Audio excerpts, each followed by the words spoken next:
Hello, my name is Leanne Cheeseman, and I am the English Learner Coordinator and an Assistant State Literacy Coordinator with the Mississippi Department of Education.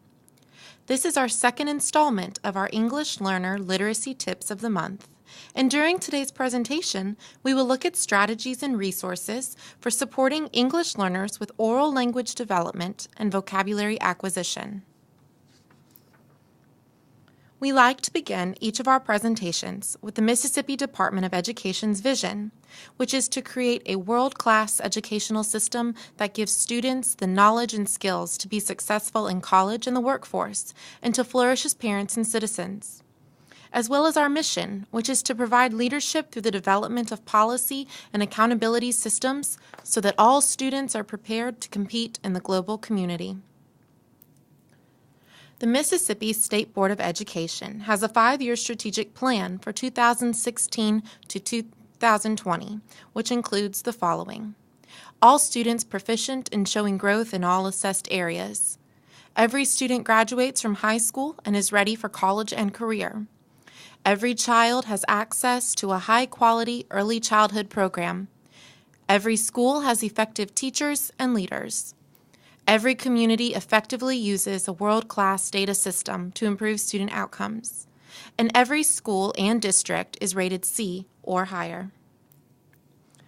Our goals for today's sessions are to help you understand the benefits of 30-second conversations, review question and answer responses to extend student oral development and practice, review how to use the Frayer model in word relationships from a student's native language to develop English vocabulary, and review the process of a visual literacy lesson.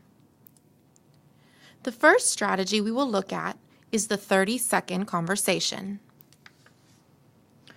30-second conversations encourage language development by allowing students opportunities to practice fluency in social language.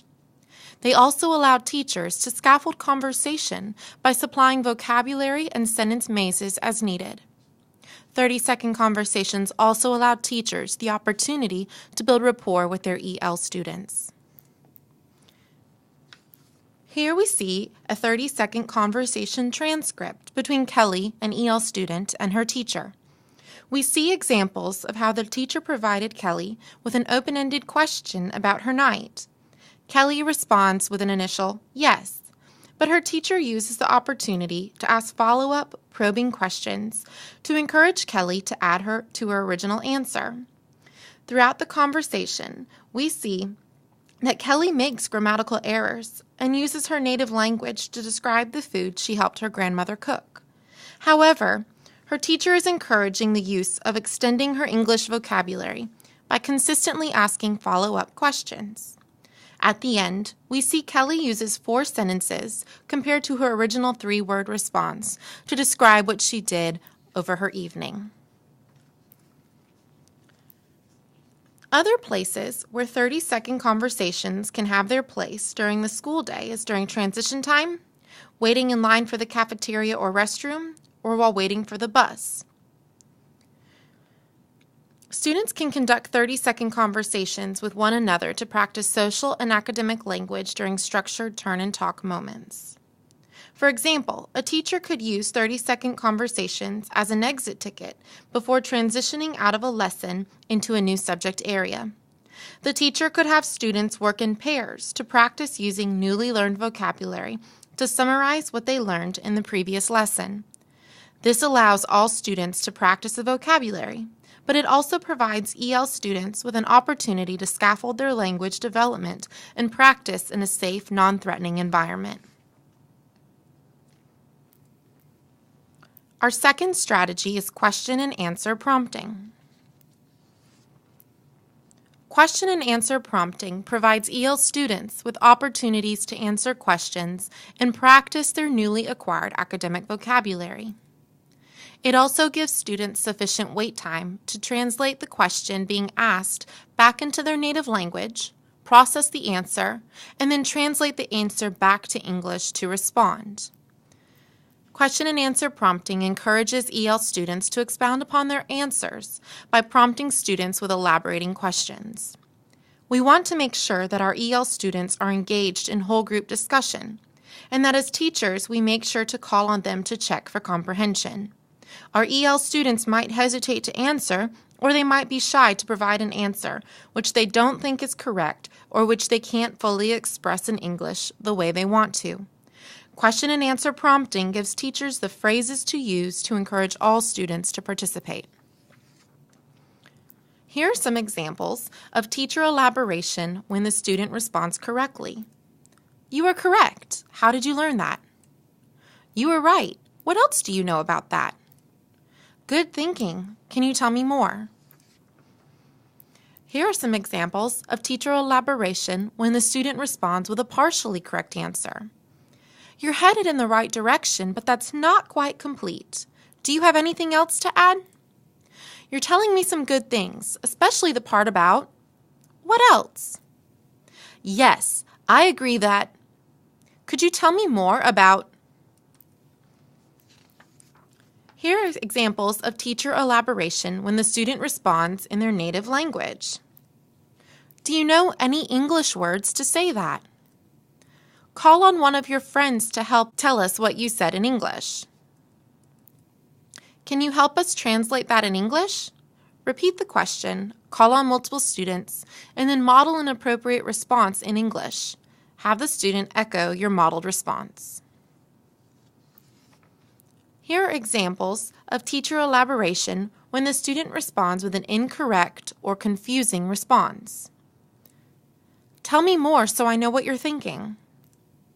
Help me understand what you mean. Tell me again. Do you think, or... Here the teacher should give a right answer as one of the options. Here are examples of teacher elaboration responding to student silence. Can you show us what you know by acting it out or drawing it? I'm going to come back to you and ask you again. Please get ready to talk with us. I expect you to know this. Let me know when you're ready. Here the teacher should provide a yes or no question or an either-or choice to the student to support their attempt to respond. Many times, students do not want to respond because they are nervous or afraid to say the wrong thing.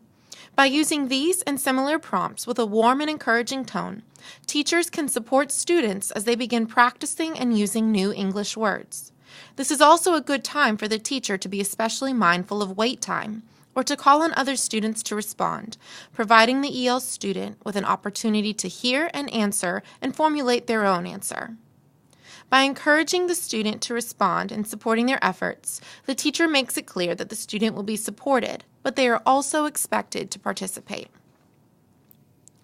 Next, we will look at two different vocabulary resources to support vocabulary acquisition in our EL students. First, we will look at the Frayer model and how to do word connections.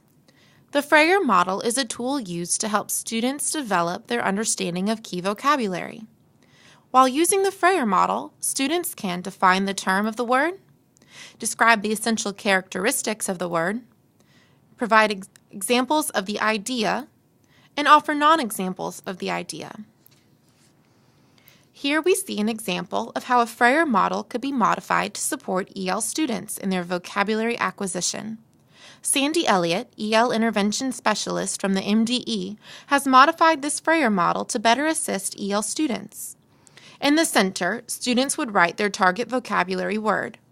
In the top left box, students would either write the definition or have their teacher provide them with the definition. In the top right box, students develop their own meaning for the word. In the bottom left corner, students would be provided a sentence frame by their teacher as a support. They would then complete the remainder of the sentence using what they know about the key vocabulary. For example, if the target vocabulary word was party, the sentence frame would say, I like to blank at the party. Depending on their grade level and abilities, students could either draw a picture to represent what they like to do at parties or write their answer into the sentence frame. If students do draw a picture, they should verbally explain to the teacher what they have drawn to check for understanding. Finally, in the last box, students would either write a word part or cognate to help them remember the word. For example, if the word was animate, A Spanish-speaking student might think of the word animado. The teacher could then explain how both words stem from the Latin root anim, meaning life or spirit. An understanding of Greek and Latin roots can benefit students with grasping the meanings of English vocabulary words by highlighting connections to meaning. Another template developed by Sandy Elliott is the Personal Clue Cards template you see here. These personal clue cards, found on the MDE's website under the EL tab, can be given to students at the beginning of a new vocabulary unit. As students learn the English vocabulary word, they can then develop and record their own personal clue from their own culture and language. This can be in written form or an illustration. The purpose is to allow students to build word connections between the English vocabulary they are using and the vocabulary they already know in their native language. Here you see examples of why adding an image can be beneficial to students. Using an authentic pictorial lexicon, images can be pulled from different cultures to support the word being learned. Here the target word is bakery. We see images of a German bakery, a Chinese bakery, a Mexican bakery, and a Spanish bakery. Familiar images which reference a student's background knowledge will support them as they learn context for new English words. The final strategy we will look at for supporting vocabulary acquisition is visual literacy. What do you see when you look at this picture? What is happening? What does the picture tell you? Who took this picture, a friend or a stranger? How do the people feel? What makes you say that? How does this picture make you feel? What does this image remind you of? These are examples of some questions you might ask during a visual literacy lesson. Visual literacy provides students with opportunities to read, write about, talk about, and analyze images. It provides differentiated instruction to EL students and gives the teacher a way to introduce and practice new social and academic vocabulary through images versus written text. Visual literacy includes use of diagrams, graphic organizers, pictorial riddles, photographs, movies, and maps. When planning a visual literacy lesson, remember to choose images that are engaging and interesting.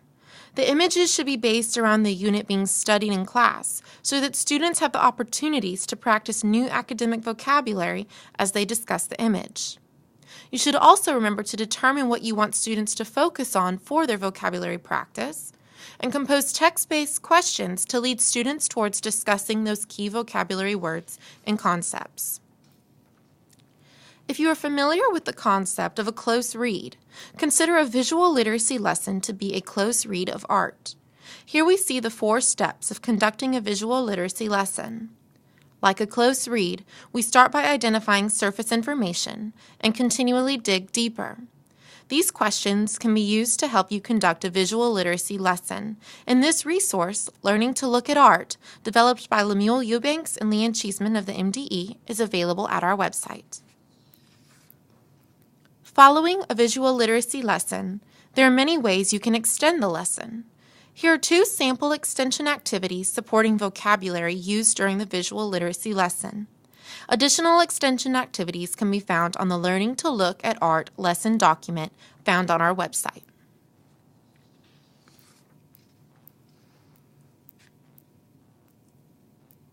For questions regarding a visual literacy lesson, please contact Lemuel Eubanks or Leanne Cheeseman at the MDE.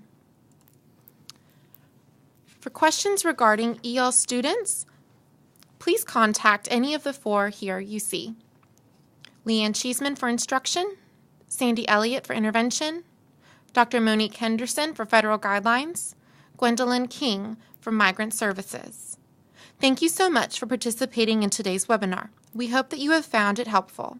If you have any further questions or would like professional development for your staff, please contact our office. Our EL team is happy to support you in any way that we can.